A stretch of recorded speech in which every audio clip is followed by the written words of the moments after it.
Chez Forrester, Katie pouvait dire comment Brooke se sentait en regardant son visage. Brooke a déclaré qu'elle ne s'était pas sentie aussi soulagée depuis la grève de Katie. Katie a répondu que Brooke avait été justifiée à propos de Thomas. Katie était heureuse que Brooke et Ridge puissent continuer à profiter de leur vie ensemble. Katie pensa que Brooke savait qu'elle et Ridge avaient dû se réunir. Brooke a dit qu'il y avait eu plus à surmonter et Thomas n'avait pas été le seul fossé entre elle et Ridge. Brooke n'aurait jamais laissé Ridge aller au manoir si elle avait su que Shona était là, prête à bondir. Katie ne pouvait pas croire que Quinn avait exhorté Shona à s'en prendre à Ridge. Brooke a répondu que Quinn n'avait jamais aimé Brooke et Quinn avait voulu qu'elle ait son amie à chacun des hommes Forrester. Ridge ne l'avait pas vu et pensait qu'ils n'étaient que des amis. Notant qu'ils s'étaient embrassés, Katie a dit que cela avait l'air beaucoup plus qu'amical. Ouais, admit tristement Brooke. Katie a dit à Brooke que tout allait bien. Et Brooke n'avait pas à se soucier de quoi que ce soit ou de qui que ce soit d'autre. Brooke a noté que c'était le conseil d'une femme qui pensait à tout le monde sauf à elle-même. Brooke a remercié Katie pour son soutien. Elle n'avait pas voulu accabler Katie après la grève. Katie a dit que Brooke pouvait lui parler de n'importe quoi. Brooke était heureuse que les choses se passent bien pour elle et Katie. Elle était heureuse que Katie soit de retour avec Bill et élève sa douce famille. C'était tout ce que Brooke voulait pour Katie. Plus tard, Brooke était seule. Elle jeta un coup d'œil à une photo d'elle-même et de Katie qui était sur le placard derrière le bureau. Brooke revint sur le baiser avec Bill et le fixa profondément. Chez Eric, Quinn a été stupéfaite en regardant des séquences vidéo de téléphone de Brooke et Bill qui, selon Quinn, s'étaient mis l'un sur l'autre dans la cabine de Brooke la nuit avant le mariage de Thomas. Quinn ne savait pas pourquoi Brooke prendrait un tel risque en travaillant si dur pour sauver son mariage avec Ridge. Cela avait semblé être le cas pour Shona aussi, mais elle commençait à douter de l'engagement de Brooke envers Ridge. Shona ne l'a pas compris parce que Katie et Will étaient la famille de Brooke. Quinn a déclaré que Bill et Brooke avaient été chauds et lourds il y a peu de temps, et cela avait rendu Ridge fou. Quinn a dit que le dédain de Brooke pour Shona n'était rien comparé à Ridge pour Bill, et une fois que Ridge aurait vu la vidéo de Shona, ce mariage serait terminé. Shona pensait supprimer la vidéo. Décourageant, Quinn a dit que Shona aimait Ridge. Shona l'a affirmé, ajoutant que cela pourrait vraiment blesser Ridge. Oh, mais ça pourrait blesser encore plus Brooke. Quinn s'est exclamé et a déclaré que Brooke avait triché sur Ridge. Shona a ajouté qu'il avait été infidèle avec elle. Quinn a dit qu'il parlait de l'ennemi de Ridge et du mari de Katie, mais Shona a noté que Katie et Bill n'étaient pas mariés. Quinn a demandé à Shona de voir la situation dans son ensemble. Shona avait enfin les munitions pour mettre fin au mariage de Brooke pour de bon. Shona avait la preuve que Brooke était toujours la salope de la vallée. Shona a répondu qu'elle n'était pas restée pour voir si autre chose s'était passé. Quinn a dit que Shona n'avait pas eu à le faire, et Ridge deviendrait fou en voyant Brooke dans les bras de Bill. Shona se sentait mal parce que, cette nuit-là, Ridge avait espoir de retrouver Brooke. Ridge était engagé envers Brooke.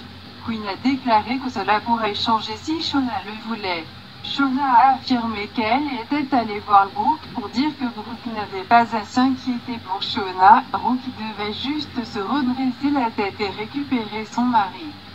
Shona avait erré dans la propriété et était sur le point de frapper à la cabine quand elle avait vu Brooke et Bill dans la cabine. Elle n'avait pas entendu leur conversation, mais ils avaient commencé à s'embrasser. Shona ne savait pas pourquoi elle avait sorti son téléphone. Quinn a remercié Dieu que Shona avait et a dit qu'il n'y avait aucun moyen que Brooke puisse rire et se frayer un chemin pour s'en sortir. Shona a dit que cela tuerait Ridge. Mais Quinn pensait que ce n'était rien parce que Brooke l'avait laissé tomber auparavant. Shona a dit que c'était sur Brooke. Mais lui montrer les images ferait de Shona le prédateur que Brooke l'avait accusé d'être. Shona croyait qu'elle était meilleure que ça, mais à cause de ce que Ridge ressentait à propos de Bill. Il n'y avait aucun moyen que Shona laisse Ridge voir la vidéo. Quinn ne savait pas pourquoi. Shona ne cherchait pas à détruire les mariages et elle ne voulait pas se mettre entre Brooke et Ridge. Quinn nota que Shona n'avait rien fait de mal et Ridge avait le droit de savoir. Quinn doutait que Brooke le dise à Ridge qui serait en route pour retrouver Shona une fois qu'il le saurait. Quinn a exhorté Shona à défendre l'homme qu'elle aimait. Shona avait un air incertain sur son visage, alors Quinn demanda à Shona de penser à Katie qui avait été gentille avec Flo. Quinn a dit que Brooke s'amusait à nouveau avec le père de l'enfant de Katie. Quinn pensa que Shona sauverait Katie et Ridge de l'humiliation de se faire encore mentir. Quinn s'est exclamé que c'était la chance de Shona de débarquer Ridge. Shona a noté que Quinn y avait aussi un intérêt. Quinn a admis qu'elle adorait se débarrasser de Brooke, qui pensait qu'elle était la vraie matriarche Forrester. Quinn croyait que Ridge et Shona avaient quelque chose de spécial. Shona ne savait pas comment elle condamnerait Brooke quand Shona avait embrassé un homme marié. Quinn a prétendu que c'était différent, mais Shona ne voulait pas être cette femme. Quinn a persisté à essayer de convaincre Shona en vain. Cédant, Quinn a demandé à voir la vidéo une fois de plus avant qu'elle ne disparaisse et elle a envoyé Shona se servir un verre. Tendant le téléphone à Quinn, Shona s'exécuta et se dirigea vers le bar. Quinn tripota le téléphone et continua de vérifier si Shona regardait. De retour à Quinn, Shona a déclaré qu'il ne s'agissait pas de la vidéo. Elle se sentait juste mal à propos de Musha sur la femme de Ridge. Elle ne voulait pas cibler le bonheur de Ridge. Shona sirota la boisson, la tendit à Quinn et reprit le téléphone. Shona a conclu qu'elle ne pouvait tout simplement pas causer à Ridge ce genre de douleur. Elle a supprimé la vidéo de son téléphone. Plus tard, Quinn était seule. Elle a cliqué sur une alerte sur son téléphone qui annonçait un message de Shona. La vidéo de Bill et Brooke s'embrassant a été diffusée sur le téléphone de Quinn. Gotcha, salope, prononça Quinn et sourit. Chez Wyatt, Wyatt hésitait à retarder sa marche et celle de Sally. Sally l'a exhorté à aller travailler.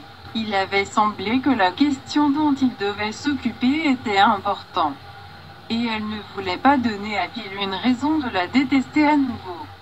À Spencer plus tard, Flo s'est arrêtée pour une visite surprise avec Wyatt. Elle n'avait pas pu céder elle-même parce qu'il lui manquait.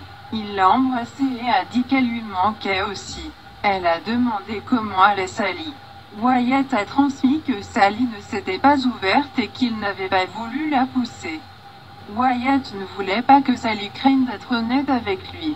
Il comprit pourquoi elle ne lui faisait pas confiance. Flo a répondu qu'il était là pour Sally, qu'elle le comprenne ou non.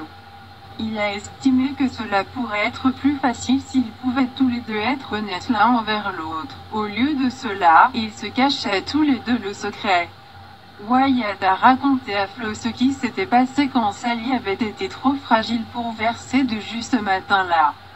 Il avait dû prétendre que cela n'avait pas été un problème et cacher sa connaissance de ce qui s'était passé.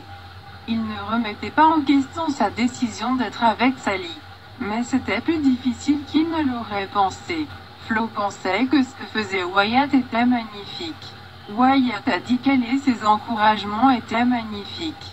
Il était reconnaissant que Flo lui ait laissé passer du temps avec Sally. De retour chez Wyatt, Sally a consulté un site web sur la façon de faire face à une maladie en phase terminale. À son grand étonnement, le docteur Escobar est arrivé, déterminé à ne plus laisser Sally l'éviter. Le médecin ne voulait pas que Sally joue avec sa maladie et a exhorté Sally à dire la vérité à tout le monde. Escobar a affirmé que le problème ne disparaissait pas, et elle non plus. Sally a ordonné au médecin de sortir de là et de laisser Sally tranquille. Escobar a insisté sur le fait que Sally avait besoin de s'en occuper avant qu'il ne soit trop tard, et elle a proposé d'aider Sally à l'expliquer aux autres. Sally a dit qu'elle n'avait pas demandé d'aide et que ce n'était pas le choix du médecin à faire. Sally le gérait de la meilleure façon pour elle. Oui, mais je fais partie de ça aussi, répondit Escobar et exhorta Sally à réfléchir à ce qu'elle faisait. Sally affirmait que c'était sa vie et elle a ordonné à son médecin de rester en dehors. Le docteur Escobar a dit qu'il sortirait et Sally ne pouvait pas le garder secret. Sally était déterminée à garder le secret aussi longtemps qu'elle en aurait besoin et a dit à Escobar qu'elle ne dirait rien à ce sujet. Dehors, Wyatt s'approcha de la porte d'entrée et entendit deux femmes se chamailler à l'intérieur de la maison. Il est entré et a demandé ce qui se passait, en supposant qu'il était Wyatt. Le docteur Escobar s'est présenté. Sally a révélé qu'Escobar était son médecin. Wyatt a fait remarquer qu'Escobar a fait des visites à domicile, surnommant Sally un cas spécial. Escobar était heureux de rencontrer Wyatt, qui méritait de savoir ce qui se passait avec Sally. Escobar a déclaré que Sally avait hésité à en discuter avec les autres. Mais Escobar ressentait le besoin d'en parler à Wyatt. Interrompant, Sally a dit qu'elle le ferait elle-même. Elle ne voulait vraiment pas le faire. Pour la première fois de sa vie, elle avait été heureuse et en paix. Elle sentit que Wyatt l'avait été aussi. Elle n'avait pas voulu détruire ça. Elle ne voulait pas qu'il la voie différemment. Elle a décidé qu'il avait besoin de connaître la vérité. Elle lui avait caché un horrible secret. Wyatt s'éclaircit la gorge et regarda Sally d'un air interrogateur. Sally a révélé qu'elle était malade et c'est pourquoi le médecin était là. « Je meurs, dit Sally en larmes. Wyatt répéta Sally. Elle acquiesça.